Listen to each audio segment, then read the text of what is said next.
దేవుని ప్రియమైన బిడ్డలారా, ప్రభువైన యేసుక్రీస్తు వారి నామంలో మీ అందరికీ నా హృదయపూర్వకమైన వందనాలు చెల్లిస్తున్నాను. ఈ యొక్క అవకాశం ఇచ్చిన దేవాది దేవునికి కూడా ఎన్నో లెక్కలేనని నా స్తుతులు చెల్లిస్తున్నాను. ప్రియ బిడ్డలారా, ఈరోజు దేవుని యొక్క వాక్యాంశము భయపడకుడి అనే అంశం మీద దేవుని యొక్క వాక్యాన్ని మనం ధ్యానం చేయబోతున్నాం. దేవుని బిడ్డలారా, అలాగే భయాలకు కారణాలు ఏంటి అనేక విషయాలు మనం దేవుని మాటలు ధ్యానించే ముందుగా చిన్న ప్రార్థన చేసుకుని దేవుని యొక్క వాక్యంలోకి వెళదాం. పరిశుద్ధుడా, ప్రేమగల తండ్రి, మాట్లాడే దైవమా, మాతో మాట్లాడండి ప్రభువా.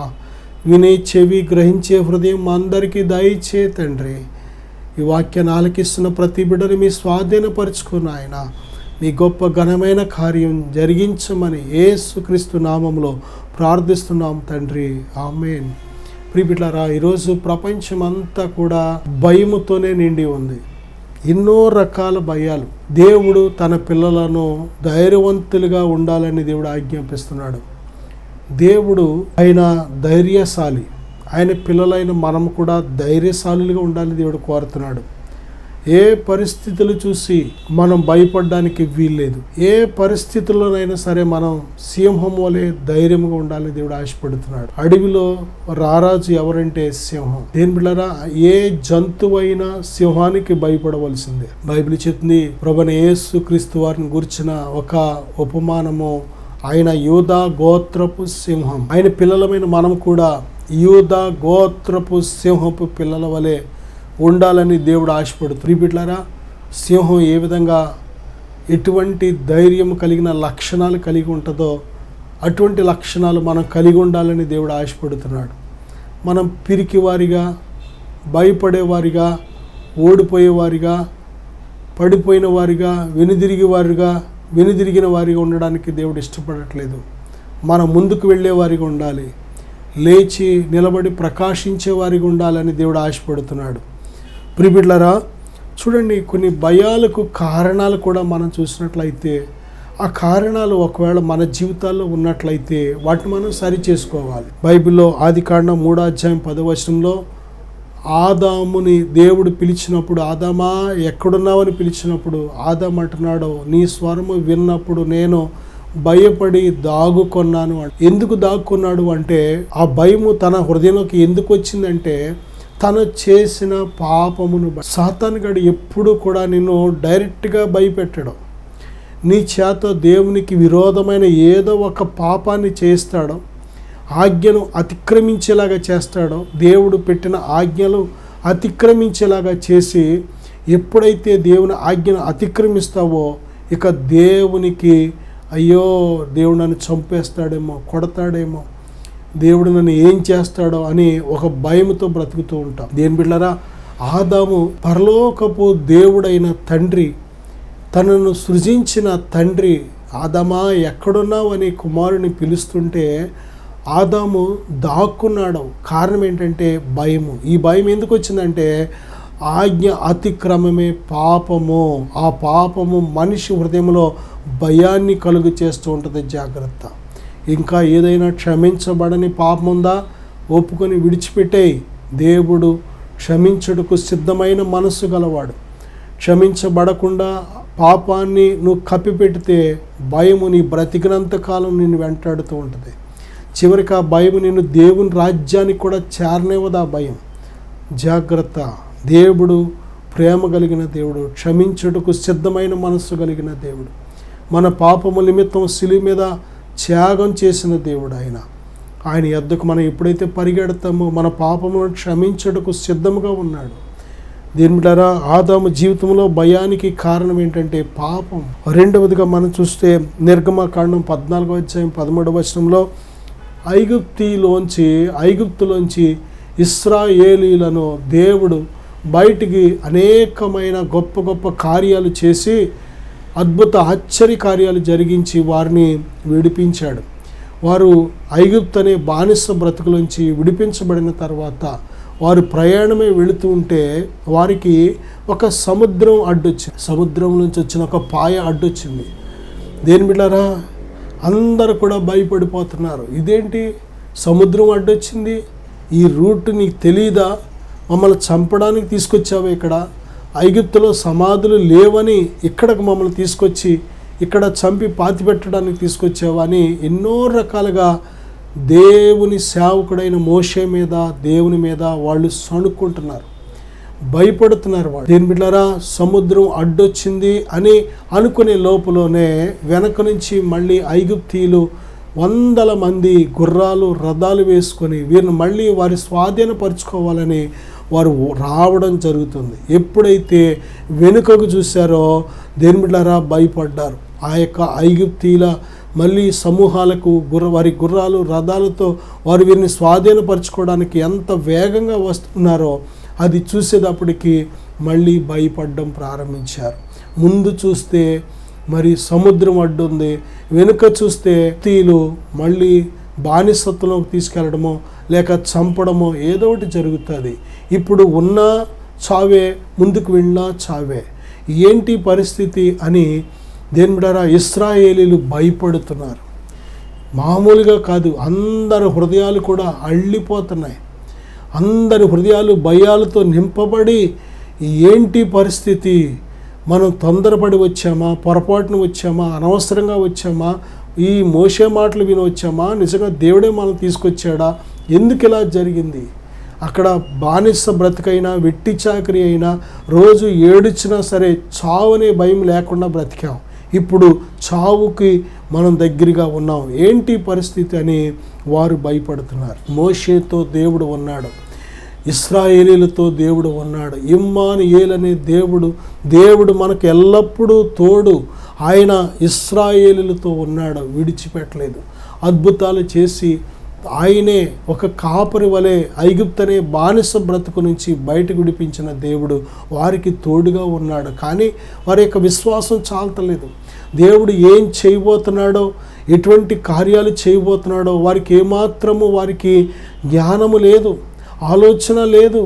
కాబట్టి అవిశ్వాసము చేత అలుముకొని వారు భయపడి చాలా ఇష్టానుసారంగా వారు మాట్లాడుతున్నారు దేవునికి, దైవజనుడికి. దేని బిడ్డలారా, అటువంటి టైంలో దేవుడు మాట్లాడాడు మోషేతో, ఇదిగో నీవు నీ చేతిలో ఉన్న కర్రను సముద్రం వైపు చాపు అన్నాడు దేవుడు.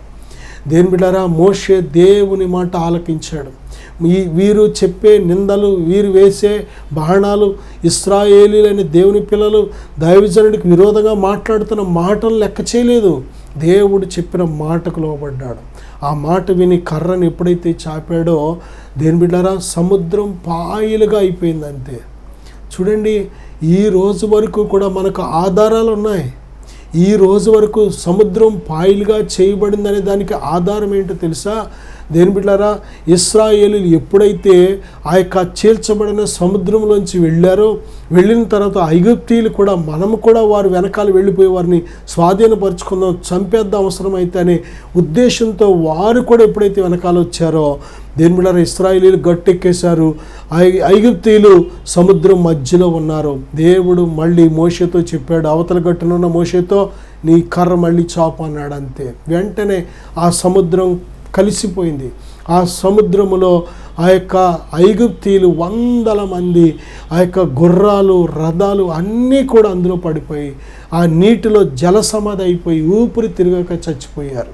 ఈ రోజు వరకు కూడా ఇది జరిగింది అనే దానికి సాదృశ్యం ఆ ప్రాంతంలో దేని బిడ్డలారా గుర్రాల రథచక్రాలు ఉన్నాయి, మనుష్యుల ఎముకలు ఉన్నాయి, గుర్రాల ఎముకలు ఉన్నాయి. అవన్నీ కూడా చారిత్రక ఆధారాలతో ఈరోజు వరకు మనకు ఉన్నాయి. నా సహోదరుడా, సహోదరి, దేవుడు ఎంత గొప్ప దేవుడు చూడండి, ఎంత శక్తిమంతుడో. ఎందుకు భయపడుతున్నావు? ఒక్కొక్కసారి నీ ముందు గొయ్యి వెనుక నుయ్యి అన్నట్లు ఉంటుంది. భయపడకు. ఇమ్మానుయేల్ అనే దేవుడు ఎల్లప్పుడూ నీకు తోడుగా ఉన్నాడు. యేసు క్రీస్తు ప్రభువారు నిన్ను విడిచిపెట్టలేదు. తన పరిశుద్ధాత్మతో నిన్ను ఎల్లప్పుడూ నడిపించాలని ఆశపడుతున్నాడు. దేవుని బిడ్డలారా, నువ్వు ఎదుర్కొంటున్న పరిస్థితి నీది కాదు, దేవునిది. నీ మీదున్న భారం నీది కాదు, దేవునిది. దేవుని మీద వేయి నీ భారం. ప్రయాసపడి భారం మోసుకొనిచున్న సమస్త జనులారా నా యొద్దకు రండి, నేను మీకు విశ్రాంతినిస్తానని ప్రభు పిలుస్తున్నారు. కనుక నీ భారాన్ని ఎప్పుడైతే ప్రభు మీద వేస్తావో, ప్రభు నమ్మదగిన దేవుడు, ఆయన నీ భారం నుంచి నేను విడిపించగలిగిన వారు. నీ ముందు ఒక మార్గాన్ని తెరిచే దేవుడు ఆయన. నీకోసం ఒక మార్గాన్ని తెరవాలని ఆశపడుతున్నాడు దేవుడు. నా సహోదరుడా, కేవలం విశ్వాసం ఉంచు అంతే. దేవుడు చేయబోతున్న కార్యాలు చూడడానికి విశ్వాసం ఉంచు, అవిశ్వాసిగా ఉండకు. ఎందుకంటే విశ్వాసము లేకపోతే దేవునికి నీకు అసలు సంబంధం అనేది ఉండదు. దేవుని యొద్దకు వచ్చేవాడు దేవుడు ఉన్నాడనియు, తన్ను అడుగువారికి ప్రతిఫలము దయచేవాడని నమ్మాలి కదా. కాబట్టి దేవుణ్ణి అడుగుతున్న నీవు, దేవుని ఆశ్రయిస్తున్న నీవు, దేవుని మీద ఆనుకున్న నీవు, దేవుని మీద విశ్వాసం మాత్రం ఎడతెగక ఉంచు. దేవుడు నమ్మదగిన వాడు. నువ్వు నమ్మినా నమ్మకపోయినా దేవుడు మాత్రం నమ్మదగిన దేవుడు. ఆయన ఉన్నవాడు అనువాడు. ఆయన మానవ మట్టి నేత్రాలకు అగోచరుడు, కానీ ఆయన మన ముందే వెళుతూ ఉంటాడు, కానీ మనం ఆయనను చూడలేం. నా సహోదరుడా, ఆయన హస్తం మన మీద ఉంటుంది, కానీ మనం గ్రహించాం. ఆయన ఆత్మ మనను ఆవరించి ఉంటారు, కానీ మనం గ్రహించాం. అందుకే భక్తుడైన దావీదు అంటున్నాడు కదా, నీవు నన్ను వెనుకను ముందును ఆవరించి ఉన్నావు అంటున్నాడు. చూసారా, ఇట్టి జ్ఞానము, ఇట్టి తెలివి నాకు మించినది. నువ్వు ఎలాగ నన్ను ఆవరించున్నావో అది నేను గ్రహించడానికి నాకు అర్థం కాదంటున్నాడు. దేవుడు ఆత్మ అయిన దేవుడు, సర్వశక్తిమంతుడైన దేవుడు. ఆయనకు సమస్తము సాధ్యమే. దేని బిడ్డ, ఆయన సమస్తాన్ని సృజించిన దేవునికి నీ సమస్య, నీ యొక్క సంకటం ఆయన కుదర్చగలడు. ఆయన నీకు జవాబు ఇవ్వగలడు. ఆయన ప్రతీదీ కూడా, ఆయన సమయంలో ప్రతీదీ కూడా అందముగా చేయగలడు ఆయన. నీవు చూస్తున్న పరిస్థితులను చూసి భయపడిపోతున్నావు, కానీ నీ పరిస్థితిని మార్చగలిగిన వాడు ఆయన మీద కేవలం విశ్వాసం ఉంచు. మళ్ళీ నీ నోటితోనే నువ్వు చెప్తావు, నా దేవుడు నన్ను విడిపించాడు, నా దేవుడు నా సంకటాలను కుదిర్చాడు, నా దేవుడు నా కన్నీరు తుడిచాడు, నా దేవుడు నన్ను లేవనెత్తాడని నీ నోటితో నువ్వే చెప్తావు. నా జీవితంలో నేను చెప్తున్నాను, దేవుడు నన్ను లేవనెత్తాడు. లక్షల రూపాయల అప్పుల నుంచి దేవుడు నన్ను లేవనెత్తాడు.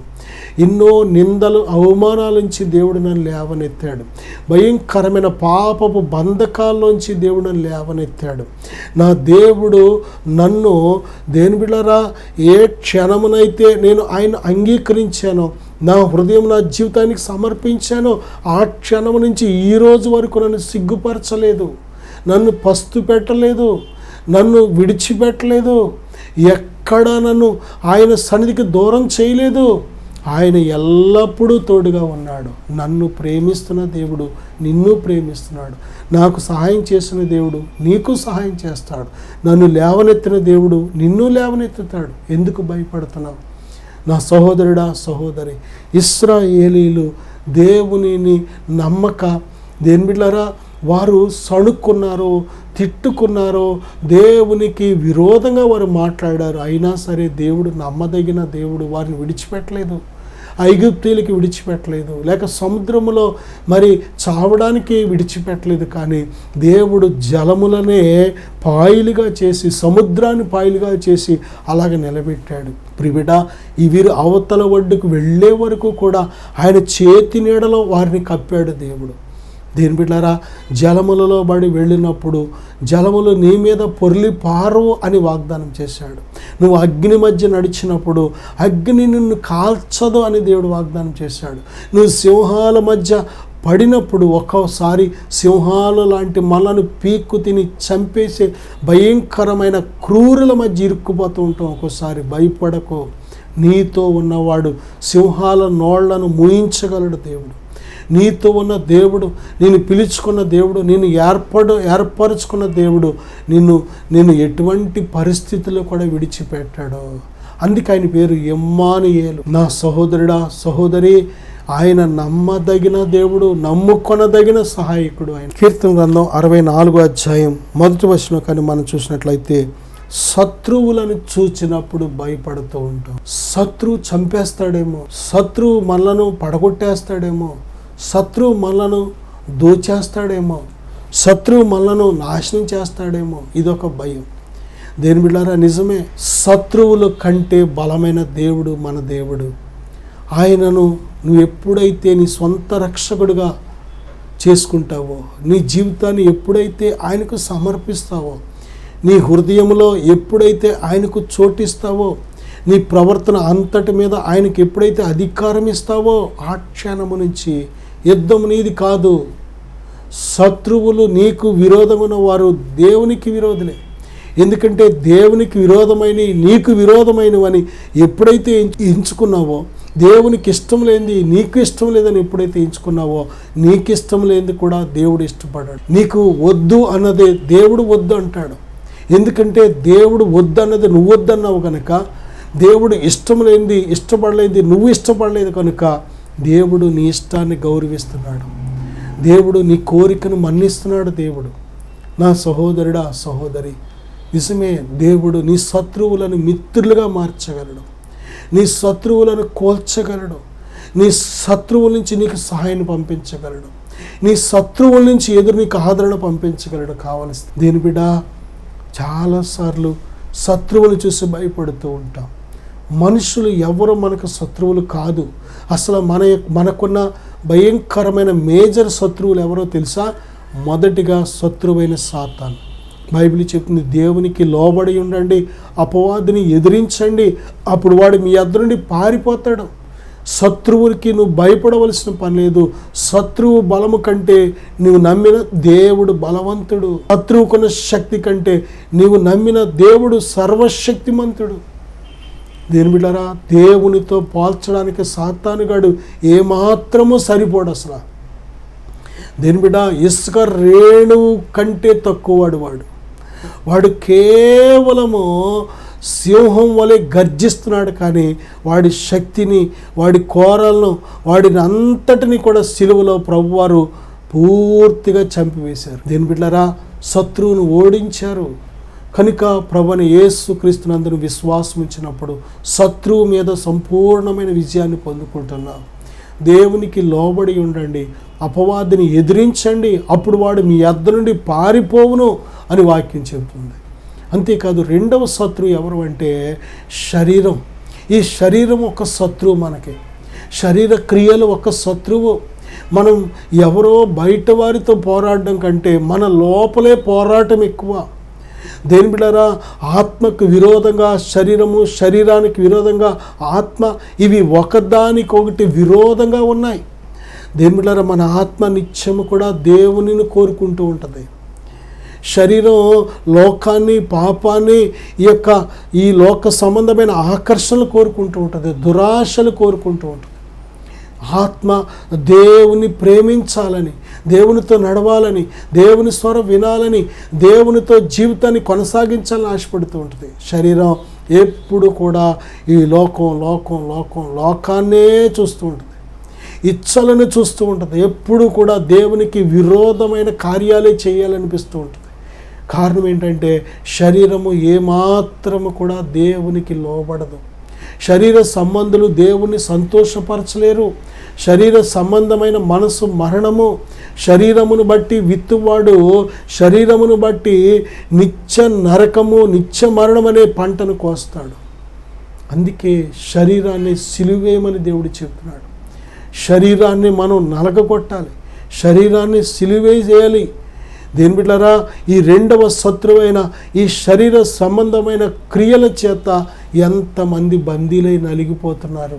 దేవునికి లోబడక, ఆత్మకు లోబడక, పరిశుద్ధాత్మకు లోబడితే, మారు మనస్సు పొందితే, దేని బిడ్డలారా, దేవుడు నిన్ను తన ఆత్మశక్తితో నడిపిస్తూ ఉంటాడు. శరీరాన్ని సులువుగా జయించగలుగుతావు. దేవునికి ఎంతగా లోబడతావో అంతగా శరీరంపై విజయాన్ని కలిగి ఉంటావు. మూడో శత్రువు ఎవరో తెలుసా? లోకం. దేని బిడ్డలారా, లోకం అంటే ప్రభువుని ఎరుగని వారు. ఒక్కోసారి మన ఇంట్లోనే లోకస్తులు ఉంటారు, ఒక్కోసారి మన స్నేహితుల్లో లోకస్తులు ఉంటారు, ఒక్కోసారి మన బంధువుల్లో లోకస్తులు ఉంటారు. దేని బిడ్డలారా, ఎక్కడ చూసినా దేవునిని ఎరుగని జనాభా మనకి ఎదురుపడుతూ ఉంటారు. వారికి దేవుడు తెలియదు కనుక వారికి నచ్చినట్టు మాట్లాడుతూ ఉంటారు. దేవుని శక్తి తెలియదు కనుక వారికి తెలిసినంత మట్టుకు మాట్లాడుతూ ఉంటారు. దేని బిడ్డలారా, దేవుని ప్రేమ తెలియదు కనుక వారికి తెలిసినట్టు మాట్లాడుతూ ఉంటారు. లోకం నిన్ను ద్వేషించినప్పుడు కృంగిపోవద్దు. లోకం నిన్ను దూషించినప్పుడు కృంగిపోవద్దు. లోకం నిన్ను వేరు చేసినప్పుడు కృంగిపోవద్దు. లోకం నిన్ను బాధ పెట్టినప్పుడు ఏడవద్దు. అది లోకం. అది లోకానికి తెలీదు. ప్రభుని యేసుక్రీస్తు వారిని ముళ్ళ కిరీటం పెట్టింది. తెలీదు లోకానికి యేసు ప్రభు ఎవరు.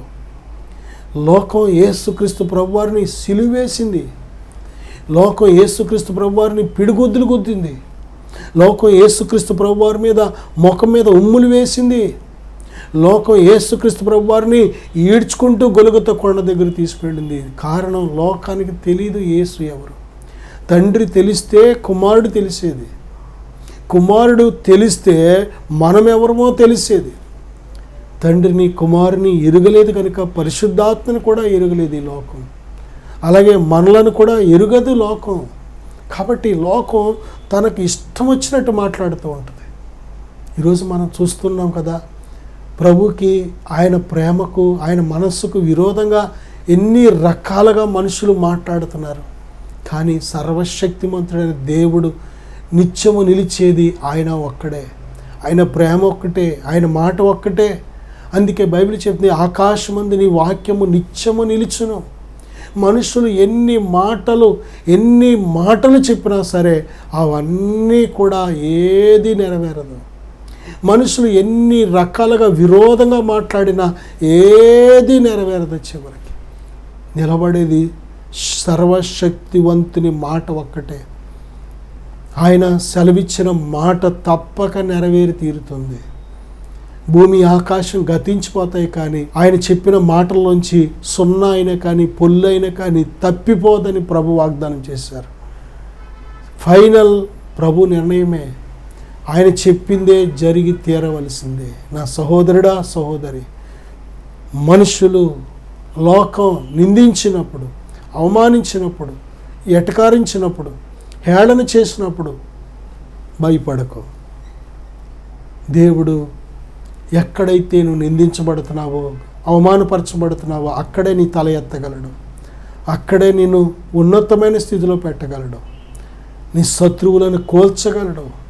నీ శత్రువులు వారు సైతం ఇదిగో ఈ వ్యక్తితో దేవుడు ఉన్నాడో, ఈయన దేవుడు, ఈయన నమ్మిన దేవుడు గొప్పవాడు అని వారి నోటితో వారే చెప్పేలాగా చేయగలడు.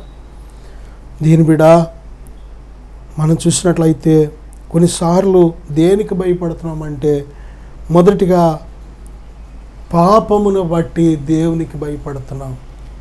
రెండవదిగా సముద్రం వెనకాల ఐగుప్తీయులు వచ్చినప్పుడు భయపడుతున్నాం. మూడవదిగా శత్రువులు చూసినప్పుడు భయపడుతున్నాం. నాలుగవదిగా కీర్తన 9:6 91:3, 91:10 కానీ మనం చూసినట్లయితే ప్రియబిడ్డలారా, ఏదైనా రోగము, ఏదైనా అనారోగ్యం వచ్చిందంటే భయపడుతున్నాం. ఆరోగ్యంగా ఉన్నంత వరకు కూడా దేవుడిచ్చిన ఆరోగ్యాన్ని బట్టి చాలామంది దేవుని స్తుతించరు. అసలు ఆరోగ్యంగా బలవంతులుగా బ్రతికినంతకాలం ఇంత ఆరోగ్యం ఇచ్చావు దేవా నీకు స్తోత్రం అనే మాట రాదు చాలామందికి. ప్రతిరోజు కూడా ఆరోగ్యంగా బ్రతుకుతున్నాం, ప్రతిరోజు కూడా ఇంత బలంగా బ్రతుకుతున్నాం. దేవునికి ఎంత రుణస్థులు మనం.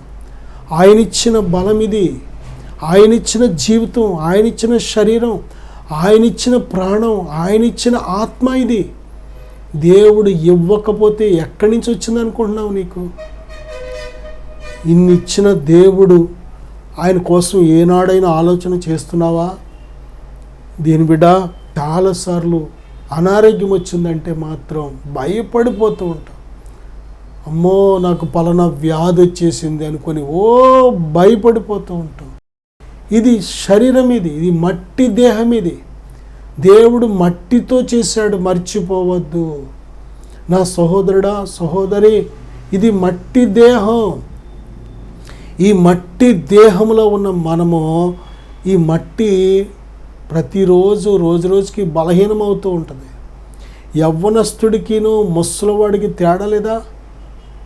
ముసలి వయసుకు వచ్చేటప్పటికి ఏదో బలహీనత వస్తూ ఉంటుంది. నడుము నొప్పి, కాలు నొప్పి, తలనొప్పి, చెయ్యి నొప్పి, నడుము నొప్పి, ఏదో ఒక నొప్పి వస్తూ ఉంటుంది. యవ్వనస్తులే ఎన్నో అనారోగ్య సమస్యలు పడుతున్నారు కదా. చిన్న పిల్లలే ఎంతో అనారోగ్య సమస్యలు పడుతున్నారు కదా. ఒకసారి వారితో మనం పోల్చుకుంటే ఇన్ని సంవత్సరాల దేవుడు ఆయుష్ ఆరోగ్యం ఇచ్చాడే, మనం దేవునికి ఏమి ఇవ్వగలం? దేవుని ఎంతవరకు మనం స్తుతించాం, ఘనపరిచాం? దేవుడు ఏ తెగులు రానివ్వకుండా కాపాడాడు. కొన్నిసార్లు ఈ అనారోగ్య సమస్య వస్తుంది.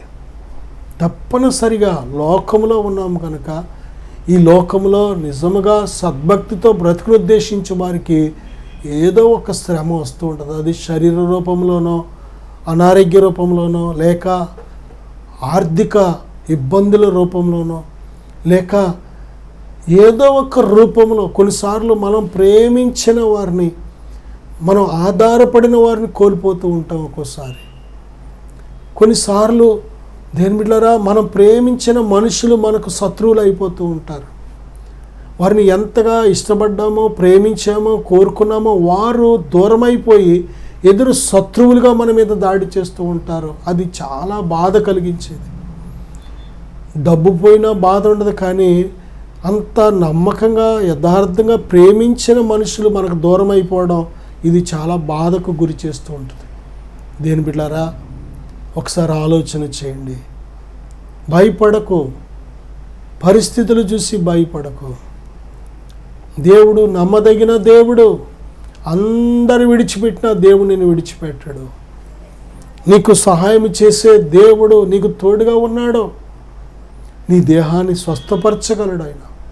ఆయనకు సమస్తము సాధ్యమే. నీ మేలు కోసమే దేవుడు సమస్తాన్ని సమకూర్చి జరిగిస్తూ ఉంటాడు. అపొస్తలుడైన పౌలు ఎంతో గొప్ప సేవ చేశాడు. చాలా నమ్మకస్తుడిగా ఉన్నాడు. దేని బిడ్డారా, అటువంటి గొప్ప సేవకునికి అనారోగ్యం వచ్చింది. అలాగని దేని బిడ్డారా, దేవుడు అనారోగ్యంతో ఉన్న పౌలు గారి ద్వారా ఎంతోమంది రోగులను స్వస్థపరిచాడు. చాలామంది విమర్శిస్తూ ఉంటారు, ఇంతమంది రోగాలను బాగు చేస్తున్నాడు కదా, ఈయన రోగాన్ని బాగు చేసుకోలేడా, ఇది నిజమా ఫేకా అని ఎంతోమందికి అనుమానం వచ్చింది.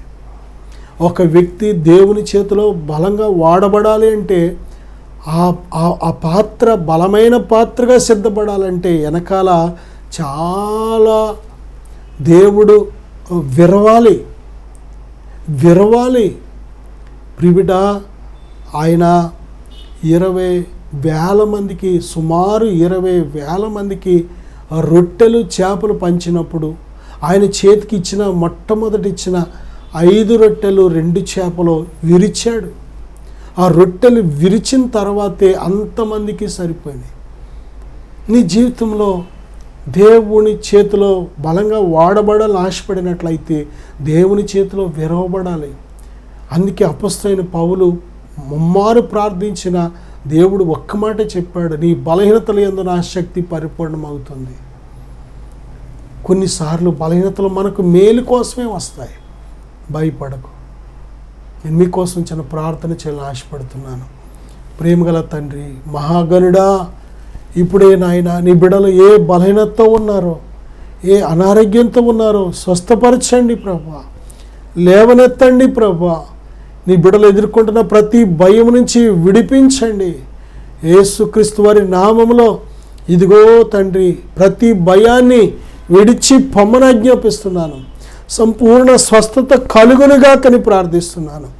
మీ గొప్ప విడుదల కలుగునుగాక తండ్రి. సింహం వంటి ధైర్యం నీ బిడ్డలకు కలుగునుగాక తండ్రి. పరిశుద్ధాత్మ దేవా, మీరు ఏ హృదయంలో ఉంటే ఆ హృదయం సింహం వంటి ధైర్యాన్ని పొందుకుంటున్నారు నాయన. మీ ధైర్యపరిచే శక్తితో నీ బిడ్డలు నింపండి, దీవించండి. ప్రతి భయాల నుంచి లేవనెత్తండి నాయన. మీకోసం సజీవ సాక్షులుగా నిలబడి జీవించే కృప దయచేయమని యేసుక్రీస్తు వారి నామములో ప్రార్థిస్తున్నాను తండ్రి. ఆమేన్. ఆమేన్. God bless you.